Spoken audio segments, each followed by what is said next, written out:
Claymore mines. సాక్షాత్తు భగవంతుడే నన్ను కాపాడాడు తప్ప లేకపోతే ఆ యాక్సిడెంట్లో బ్రతికే సమస్య లేదు. అది ఎప్పుడు కూడా నాకు గుర్తుంటుంది. అదే మరిగా అది ఒక పునర్జన్మగా నేను భావిస్తాను. అందుకే నేను ఏ పని చేసినా ఒక పవిత్రంగా 2 నిమిషాలు వెంకటేశ్వర స్వామిని తలుచుకొని చేస్తాను. అదొక నమ్మకం, నాకు ఒక బిలీఫ్ కూడా.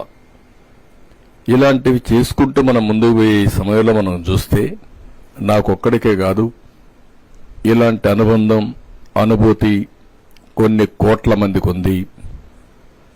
అది వెంకటేశ్వర స్వామి మహత్యం. ఆ మహత్యం లేకపోతే ఇంతమందిని అట్రాక్ట్ చేసే పరిస్థితి కూడా రాదు. నేను ఎప్పుడూ చెప్పేవాడిని, ఎవరైనా పర్వాలే కానీ వెంకటేశ్వర